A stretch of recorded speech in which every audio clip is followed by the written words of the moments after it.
Probably the most famous Tokusatsu movie of all time has got to be Godzilla, or Gojira if you're being more strict with the Japanese pronunciations, which for my channel is uncommon to say the least. I probably just butchered it again. While not necessarily the first example, as Toku has its roots in kabuki theatre, Godzilla is considered a genesis point and the granddaddy of them all. Many of the special effects techniques that became synonymous with the genre started here, and it was certainly a big influence on the kaiju or giant monster boom in the 1950s. But this is actually one of the first examples of a Japanese product being used as the basis for an American product, something that we still see today with the Power Rangers franchise.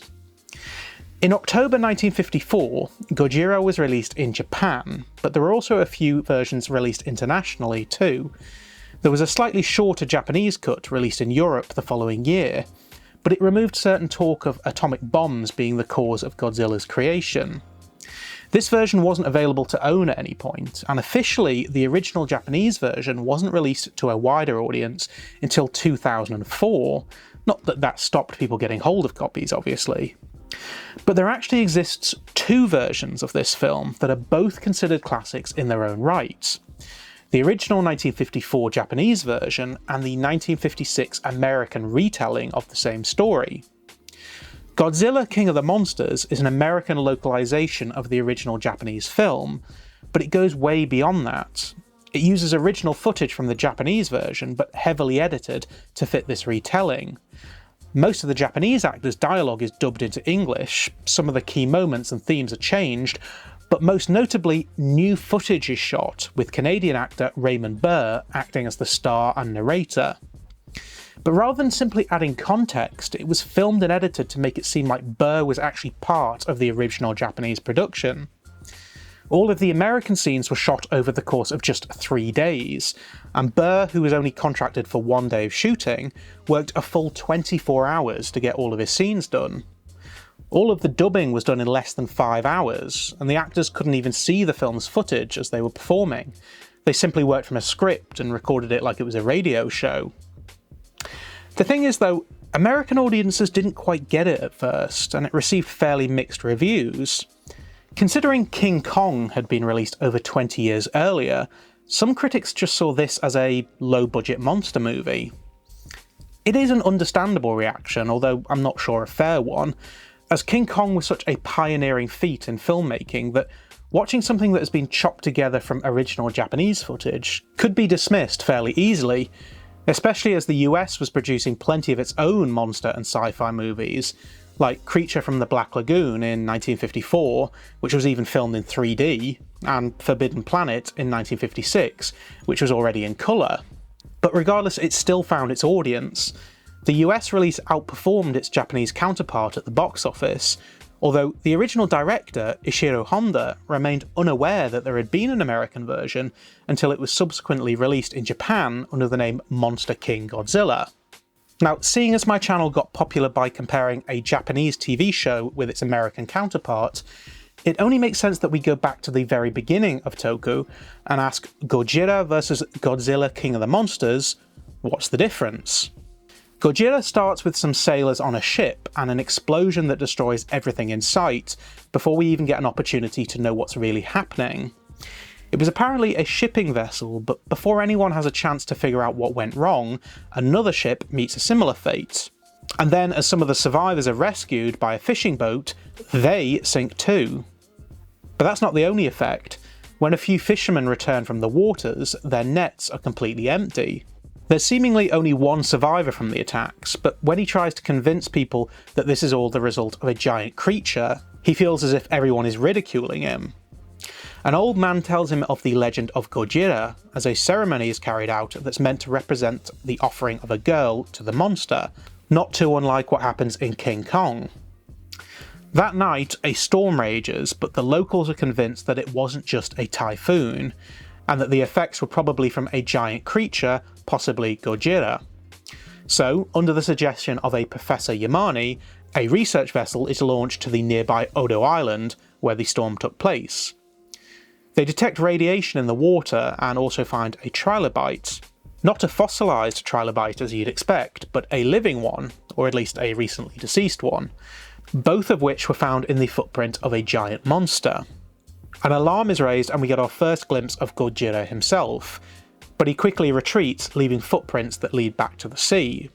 The professor begins to explain that, between the Jurassic and Cretaceous period, a reptilian creature may have been evolving in caverns under the sea, although the paleontological timelines are a bit off.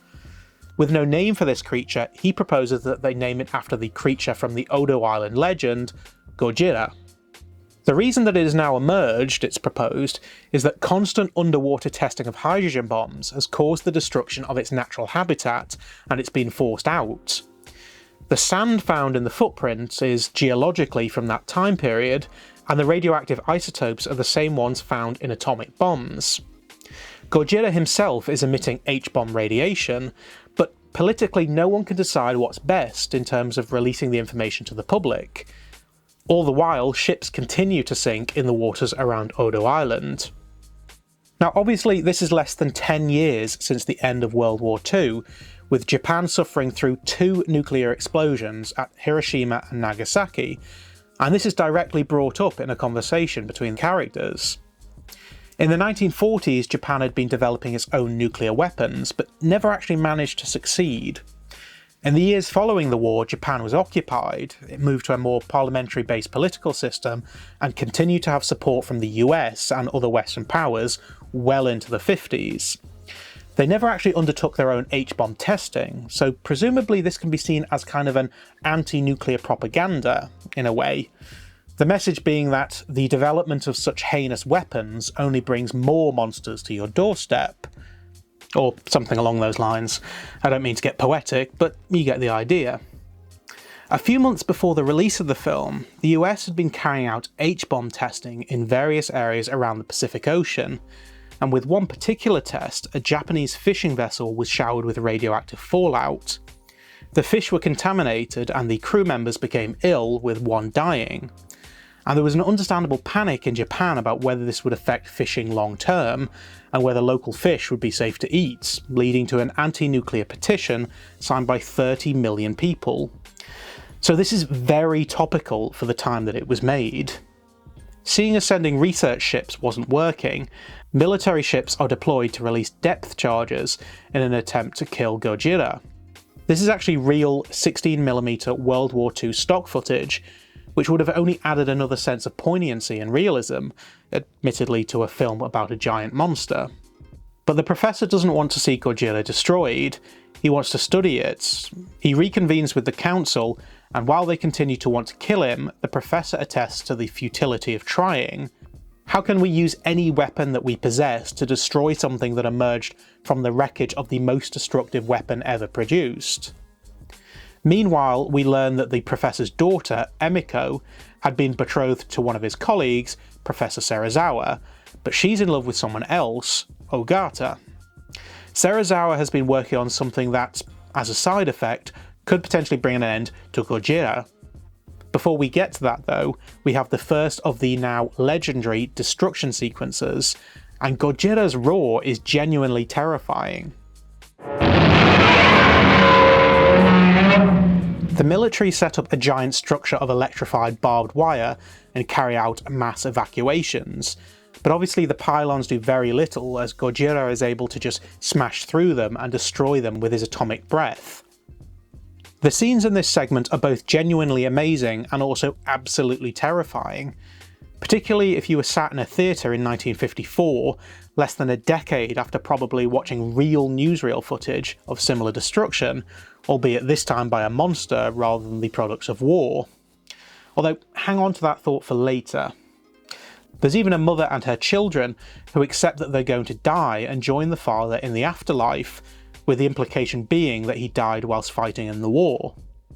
I can understand why some of the miniature work here gets panned, as some of it does stand out, but for the most part I'd have no problem suspending disbelief, and the couple of miniatures that are obvious are fairly inconsequential. The attack ends when Godzilla is finally chased back to the sea by military aircraft.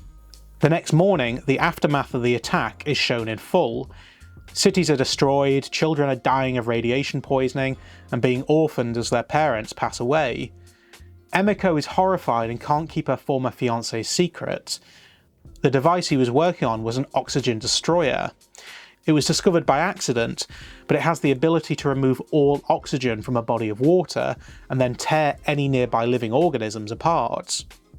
Of course, it asks the question of morality and what would happen if this result of scientific research was weaponized.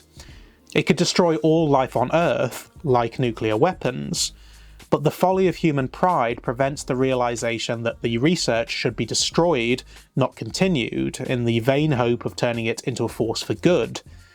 But when approached about using it against Gojira, he attempts to destroy it, and it hits home that this will become just another weapon of mass destruction. Much like those that worked on the Manhattan Project, he hates his own invention. He admits that even if the research is destroyed, he doesn't trust that he couldn't be coerced into recreating it. The only way to fully ensure that it can only be used once is to burn the research notes and to die in the deployment of the oxygen destroyer, although he doesn't quite mention that part to anyone else yet. He and Ogata dive into the sea after they trace the radioactivity levels to Gojira's location. Serizawa waits for Gojira to come closer and activates the device, allowing Ogata to escape before cutting his own oxygen pipe and guide rope, giving his blessing to Emiko and her new husband-to-be. Gojira lets out one final death roar before being torn apart at the seabed, and he gruesomely dies.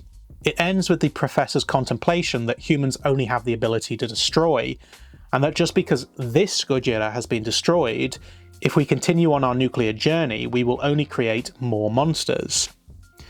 The original Japanese film is fantastic. It is far deeper than a simple monster movie. It really brings questions of morality to the forefront, and it was made only more impactful by the timing of its release. But what of the American version? How different can it be? The American version starts straight away with the destroyed Tokyo. The narration follows Steve Martin, an American reporter who found himself in Japan as Godzilla attacked. While it shows the hospital and a young child being checked for radiation, it makes no direct reference to it. Either way, it still shows the devastation, but then it uses body doubles and mismatched dubbed footage to make it appear that Steve is conversing with Emiko. She tells him about the council and that her father will be going to give testimony as to what to do next. However, we then transition to a flashback with Steve's journey to Tokyo. While on a 2-day stopover, he planned to meet up with an old college friend, Professor Serizawa. But while he was in the air, Godzilla emerged and started its destruction of the fishing ships. As a result, Serizawa is unable to meet with Steve and he's met by an assistant, before being whisked away to an office within the airport, as everyone who was on the flight is being questioned about whether they saw anything strange. For some reason, the officer is more than happy to take Steve to the Situation Room. I can only assume that it has something to do with him being a journalist. And rather than dubbing the original footage, this officer then acts as the interpreter for both Steve and the audience. As the destruction continues, we progress to Professor Yamane, but rather than this being the scene where he says we should be studying Godzilla, it's instead stated that the answers to what this thing may be could be found on Odo Island. Steve accompanies some officials and reporters to the island, and new scenes are shot with them interviewing some of the local islanders. They speak of a monster, and that night they witness the ceremony, where we learn of the legend of Godzilla. Later that night, the storm hits, and it's much less subtle in this version, as Godzilla's cry is added to the soundtrack in multiple places to make it more obvious that this is the side effect of a monster attack. When the council is convened to hear the story of those who were on the island, Steve is there to report on it, again in new footage that's been added to make it look like he was there all along. The professor is dubbed into English and states that a research party should be sent to study the aftermath. Another body double is used in the interaction between him and Steve is able to get permission to join the expedition. Much of the scene on the island plays out the same way, only with new footage of Steve observing in the background. The same goes with Godzilla's appearance, with new footage spliced in with the original footage. And honestly, it's done pretty well. If you didn't know, you could assume that it was always meant to be there. Again, we switch back to the council, where Yamane is explaining what they discovered. I'm not sure whether it's something that got lost in translation, but In the Japanese version, I saw two different takes on how tall Gojira is. One was 165 feet and the other was 50 meters, more or less the same, but in the American version they claim that he is over 400 feet tall. Which is more accurate to the scale of the rubber suit monster, I'm not so sure. The professor states that he believes that the constant testing of H-bombs has brought about the emergence of this new monster, but this is more or less the only clear mention of this for the rest of the film. Steve finally manages to reach Serizawa on the phone, allowing for some more English dialogue, and we're shown a dubbed version of the interaction between him and Emiko. Meanwhile, the depth charge attacks commence, but it doesn't work and Godzilla continues to attack. And so the electrified pylons are added and the evacuations commence. Tokyo is emptied and Steve takes up a vantage point from a window to record his report on the attack. The commentary isn't strictly necessary, but it ties in with him being a journalist, as he wants to file his report, but isn't sure whether he'll survive the night. He's just a witness to much of what ensues, until his building is also destroyed, with him still inside. After Godzilla is chased out to the sea by military aircraft, we cut back to the hospital, with Steve recovering while Emiko watches over him. Seeing the destruction and the suffering, she tells him of Serizawa's oxygen destroyer. While the scene where they manage to convince him to use it against Godzilla is more or less the same, it's more simplified with some of the more moral complexities implied rather than actually addressed. We move fairly swiftly onto Serizawa and Ogata taking the oxygen destroyer to kill Godzilla. As in the Japanese version, Serizawa sacrifices himself and passes his blessing onto Emiko and Ogata. Godzilla is destroyed, but all of the reflection on mankind and its destructive nature, plus the messaging about nuclear weapons and the possibility of another Godzilla emerging, are all removed. I think it's fair to say that the American version is definitely the inferior version. It feels more rushed, and a lot of the themes and messages are either dumbed down or omitted completely. I can see why this was considered to be just another monster movie by some critics. While they are essentially the same film, the pacing, the storytelling, and just about everything is better in the Japanese version. However, I completely understand why the American version exists. If you struggle with watching a full-length foreign language movie with subtitles, then absolutely watch the American version. It doesn't take too many liberties to the point where you're watching a completely different film, but it's a bit like watching this video. I can tell you the story and I can show you the action, but it's not quite the same as watching the original. While I do think that most of the scenes where Steve Martin is added in are actually done very well, especially considering it was all done in 24 hours, if I didn't already know that much of the dubbed audio was recorded in a room without the actors ever seeing the footage, I could have probably guessed, because the dubbing is rough. The world must not know of this. Promise to keep my secret. But you know what? There is actually a third version of the film. In 1977, an Italian filmmaker called Luigi Cozzi released an even further edited version, also called Godzilla, but often affectionately referred to as Cozilla or Cotzilla after the name of the director. It added some colour, but crucially it also added about 25 minutes of additional footage. So, hold your horses, because this just turned into a three-way. As in, not like, you know what I mean. Before we get into this though, you need to remember that this is 20 years after the film was first produced. And when I say it added colour, it's like going from something like this in the American and Japanese versions of the film to something like this in the Italian version. Which is to say, it's But the reason for all of this being added was that Cozzi wanted to release it theatrically in Italy, but he needed to make the film over 90 minutes to qualify, and he was also told that the idea of showing a quote-unquote new black and white film in 1977 was ridiculous, hence the hastily added colour. But let's just get one thing straight. The Italian version does not dick about.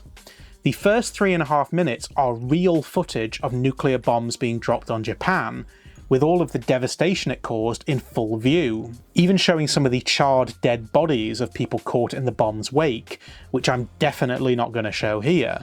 Then to add a bit more runtime, there's a ridiculously long opening credit sequence before we finally get into the film. Essentially, it follows the same principle of the American version, with it being told from Steve Martin's point of view. Although in this version, Godzilla is even taller. The professor claims that he's over 150 meters tall, or close to 500 feet. When the attack on Godzilla using depth charges begins, this is padded out with more military stock footage. But probably more jarring is that when the depth charge attack is completed and people are enjoying their time on a pleasure cruise, Godzilla reappears, as he does in the other two versions, but in this version it cuts to footage of ships sinking, ships blowing up, people falling from upper decks, all presumably real footage, all the while with the screen flashing blood red. The red flashes become a common occurrence as the destruction scenes begin and carry on throughout the rest of the film. It also feels like more gunfire and explosions have been specifically added to up the violence, as well as the runtime of course. The evacuation scenes are also padded out with stock footage from somewhere, I'm not really sure where, but still exploitative repackaging of real people suffering.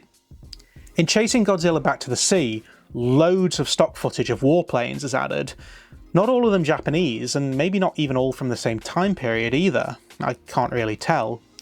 I think there's even footage of actual atomic bombs being dropped. Again, this is dragged out far too long, and the sounds and visuals start to make it feel like a drug trip. I know the term something something on acid is a bit of a cliche, but surely that's what this was meant to feel like. It's Godzilla on acid. We then cut back to more, I'm assuming, real footage of dead bodies, and it's horrifying in a completely different way to the horror of monster destruction. I honestly don't know how this was ever approved for theatrical release. When they finally head out to use the oxygen destroyer, it is, of course, padded out with more military stock footage, and then when underwater, even more time is wasted by adding a load of stock footage of a shark fighting with an octopus, which just goes on and on and on. And then, when the oxygen destroyer is activated, its significance is completely undermined because we're then treated to a ridiculously long segment of battleship cannon fire, just to add insult to injury. Then, to finish it all off, we get the old "it's the end or is it" cliche, followed by more synthwave disco explosions as the credits roll, and then we get another "it's the end or is it." Okay, the American version might be slightly inferior, but it's still a good movie in its own right. The Italian version is just a psychedelic, acid-fueled war porn nightmare. I think it's safe to say that this one isn't mandatory viewing. I'd stick to the American or Japanese versions. Due to the odd nature of the Japanese version not being easily accessible for so long, I imagine that a lot of people around my generation and older grow up with the American version and may see that as the definitive version for them, which is completely understandable. But putting it in the context of 1950s Japan, the Japanese version is much more of an emotional experience. So I maintain that while they're both still good, if you're curious about which one to watch, then I'd say you'll be getting more of the full experience with the Japanese version. If you want a slightly easier watch, then go for the American version, and if you want nightmares, then go for the Italian version. But anyway, that'll do it for this video. If you enjoyed this video, then there are more comparison videos on my channel which you can find in a playlist at the end of this video. Please do like this video, subscribe to my channel, and comment below. It really does make a difference. And I will see you all in the next one.